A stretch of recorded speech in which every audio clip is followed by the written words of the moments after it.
Avis vascular centre మన దేశంలోనే the best varicose vein hospital. And producers support sir. ఎందుకంటే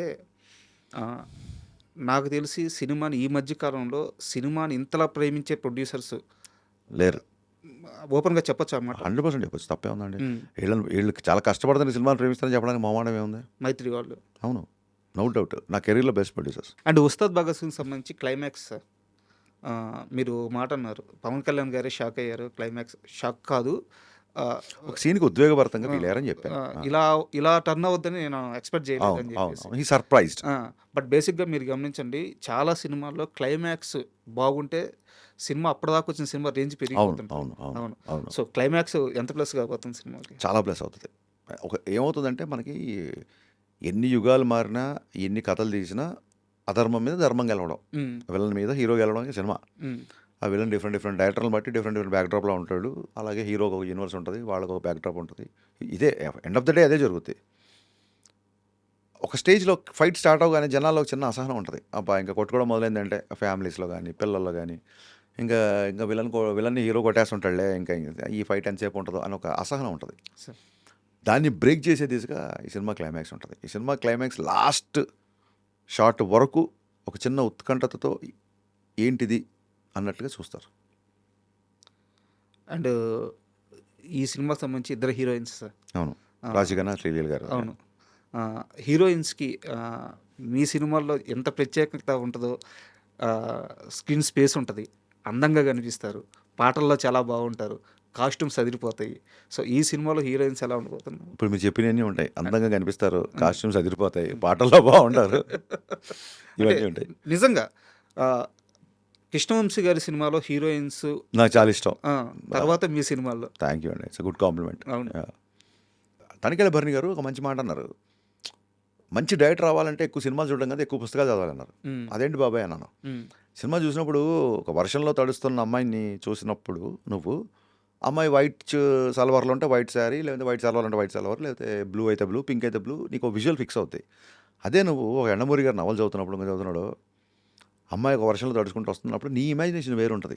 అమ్మాయి ఆటోలో రావచ్చు, అమ్మాయి శారీలో రావచ్చు, అమ్మాయి ఉత్తినే గొడుగు కోసం ఇబ్బంది పడుతూ రావచ్చు, నీకు ఒక విజువలేషన్ వస్తుంది. ఈ విజువలేషన్ డెవలప్ అవ్వాలంటే యూ హ్యావ్ టు రీడ్. నేను యాస్పైరింగ్ ఫిల్మ్ మేకర్స్కి ఇప్పుడు చెప్పేది అదే, మీరు ఎంత చదివితే అంత గొప్ప దర్శకులు అవుతారు, ఎంత చూస్తే అంత అవుతాం అనుకొని కొరియన్ డ్రామాల దగ్గర నుంచి మడతట్టేసి ఇంటర్నెట్లో జీబీలు డౌన్లోడ్ చేసేసి మీ చుట్టుపక్కల కాలనీ వాళ్ళు కూడా వైఫై కూడా రాకుండా వాళ్ళ వాట్సాప్ కూడా పనిచేయకుండా మొత్తం జీబీ మనమే లాగేసి మన ఇంట్లో పెట్టేసి, దయచేసి అది కాకుండా ఆర్ఎల్స్ దాంతోపాటు రీడ్ అలాట్.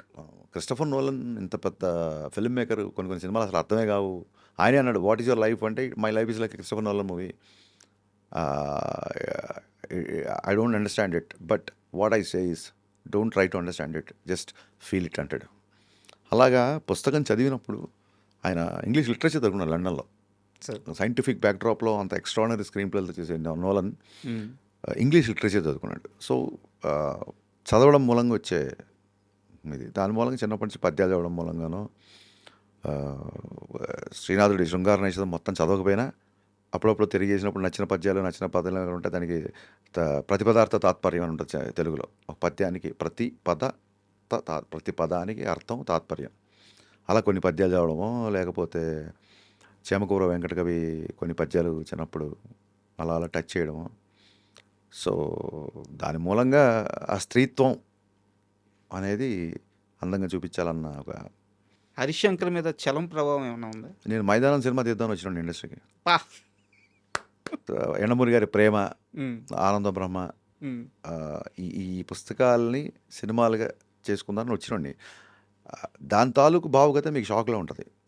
సో అది ఎప్పుడైతే ఫ్లాప్ అయిందో అక్కడి నుంచి గేర్ మార్చి మిరపకాయ అంటే ఇది కూడా అప్పటికప్పుడు ఏదో గేర్ మార్చుకుంటే మనం షాప్కి వెళ్ళి చొక్కా సెలెక్ట్ చేసుకుని వేయడం కాదు. ఈ స్కిన్ ఎప్పటి నుంచో ఉంది నాకు. చిన్నప్పటి నుంచి నాన్నగారు సినిమా బఫ్ కాబట్టి అమితాబ్ బచ్చన్ సినిమాలు, చిరంజీవి గారి సినిమాలు అలాగే చూడడం, ఆ హీరోయిజంతో పెరిగినాడు కాబట్టి అది అడాప్ట్ అవ్వగలిగా. సార్ అంతే. పవన్ కళ్యాణ్ గారి విషయంలో హరీష్ శంకర్ ఏది చేసినా తర్వాత కాలంలో అది ఆయన కెరీర్కి ఆయనకి ప్లస్ అవుతూనే పోతుంది. అంటే అది మీకు తెలిసి చేసినా తెలియక చేసినా యాదృచ్ఛికం, యూనివర్స్ అంతే. అది గబ్బర్ సింగ్లో ఎందుకు ఆ గ్లాస్ పెట్టామో ఏంటి తెలియదు, అది పార్టీ గుర్తు అవడం ఏంటి, దాని మీద మళ్ళీ 12 ఏళ్ళ తర్వాత నేను ఒక డైలాగ్ రాయడం ఏంటి, యాదృచ్ఛికం. ఆర్ యూనివర్స్ కాల్ అంతే.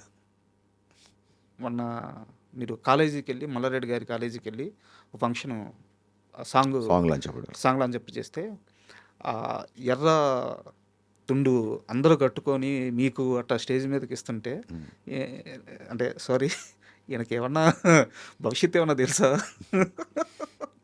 ఎలా కళ్యాణ్ గారు కూడా ఉందండి. ఇప్పుడు టీ గ్లాస్ ఆయనకంటే చిన్న కళ్యాణ్ గారు ఇండస్ట్రీకి రాకముందు కూడా ఆయనకు ఆ గాజు గ్లాసు ఫ్యాసినేషన్ అని సెట్లో కూడా గాజు గ్లాసులో అవుతారు టీ. ఆ కండువా ఇవన్నీ ఆయన ఇష్టపడే విషయాలు. అవి లక్కీగా నా సినిమా ద్వారా ముందు జనాలకు కనబడ్డాయి.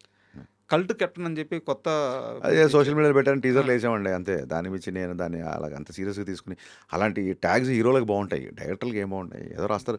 ఇంతకుముందు పవర్ఫుల్ డైరెక్టర్ అనేవాళ్ళు. ఇప్పుడు జగన్ గారిని డేరింగ్ డైరెక్టర్ అంటారు, పూరి జగన్నాథ్ గారి మన వినాయక్ గారిని డాషింగ్ డైరెక్టర్ అంటారు. ఏదో వాళ్ళ ఫ్యాన్స్ వాళ్ళ సరదాగా వాళ్ళ హీరో సినిమా వస్తున్నప్పుడు సరదా పిలుచుకుంటారు. మా marketing Nizam teaser first time వెళ్తుంది కదా వేద్దాం అని చెప్పి వేసాను తప్ప దాన్ని భుజాల మీద వేసుకొని దాన్ని సీరియస్గానే తీసుకొని దాన్ని ఒక బిరుదులాగా తగిలించుకోవడం అవన్నీ లేవండి. బట్ ట్యాగ్ మోయడానికి ఒక పవర్ ఉండాలి సార్. నాకు తెలిసి హరిశంకర్కి ఆ పవర్ ఉంది, మోయొచ్చు. మంచిదే అయితే. నేను ఒక ఎగ్జాంపుల్ చెప్తాను. రాజమౌళి గారు ఈగా ముందు వరకు చేసిన సినిమాలు వేరు. మాస్ ఓర మాస్ అవును పట్టుకొని వెళ్ళారు. ఈగ తర్వాత ఆయన ఒక స్టాండ్కి వెళ్ళిపోయాడు, ఒక లెవెల్కి వెళ్ళిపోయారు. స్థాయి పెరిగింది, ఆలోచన మారడం వల్ల. అవును. మాసులో హరిశంకర్ చేయాల్సిందన్నీ చేసేశారు. హరిశంకర్ నెక్స్ట్ స్టెప్ అంటే నేను అలా చేయమని చెప్పట్లేదు, అలా కావాలని మీ చెప్పట్లేదు. ఉద్దేశం నాకు అర్థమైంది. అంటే నెక్స్ట్ లీప్ ఆఫ్ సక్సెస్కి, కరెక్ట్. నెక్స్ట్ గ్రోత్ ఆఫ్ సక్సెస్కి వెళ్ళడానికి డిఫరెంట్ విభిన్నమైన కథలు, విభిన్నమైన బ్యాక్డ్రాప్లు, మేకింగ్ స్టైల్ అన్నీ 100% నేను అదే పనిలో ఉన్నాను. అండ్ డెఫినెట్గా నా నుంచి మీరు ఎక్స్పెక్ట్ చేయని ఒక కొత్త సినిమా త్వరలోనే చూస్తారు. అది బాలకృష్ణ గారి సినిమానేనా? అవ్వచ్చు, బాలకృష్ణ గారితో అవ్వచ్చు, అసలు ఏదన్నా అవ్వచ్చు. బట్ నెక్స్ట్ వచ్చే దాని నుంచి మటుకు మీరు అడిగిన దాన్ని ఏమంటారు అప్డేషన్ ఆఫ్ థాట్ ప్రాసెస్ అవ్వచ్చు, స్క్రీన్ ప్లే అవ్వచ్చు, స్టోరీ సెలెక్షన్ అవ్వచ్చు, మేకింగ్ స్టైల్ అవ్వచ్చు, ఖచ్చితంగా ఉంటుంది. నేను అది గద్దలకొండ గణేష్కి ఆ డెసిషన్ తీసుకున్నాను. నేను గద్దలకొండ గణేష్ తీసుకుంటే నా సినిమాలు చాలా భిన్నంగా ఉంటుంది. అవును. తర్వాత పాండమిక్ రావడం, చిన్న రిథమ్ మిస్ అవ్వడం, తర్వాత చిన్న కమిట్మెంట్స్, దాంతో ఇంకా నేను పూర్తిగా అనుకున్న సినిమా తీయలేదు. బట్ డెఫినెట్గా మీరు అన్న పాయింట్ నాకు అర్థమైంది. యా, ఇప్పటివరకు కరెక్ట్గా చెప్పాలంటే, మాస్గా చెప్పాలంటే ఇప్పటివరకు ఒక లెక్క, ఇక్కడి నుంచి ఇంకో లెక్క ఉండాలి. కరెక్ట్. యా, గేర్ మార్చాలి. యా, ఇప్పటివరకు ఒక గేర్లో వెళ్తాను, ఇంకో గేర్ మార్చాలి. Total understand. బాలకృష్ణ గారి సినిమా ఫైనల్ అయిపోయినట్టే కదా సార్?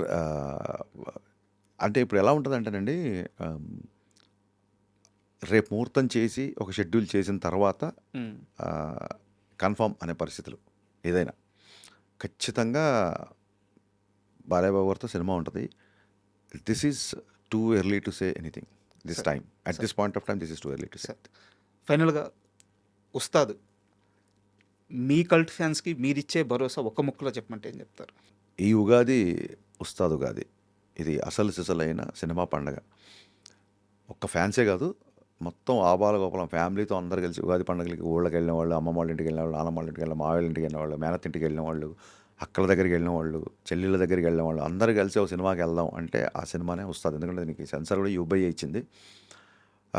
ఫ్యాన్స్ హడావుడి, ఫ్యాన్స్ మళ్ళీ మళ్ళీ ఎలాగో చూస్తారు, నాకు ఆ నమ్మకం ఉంది.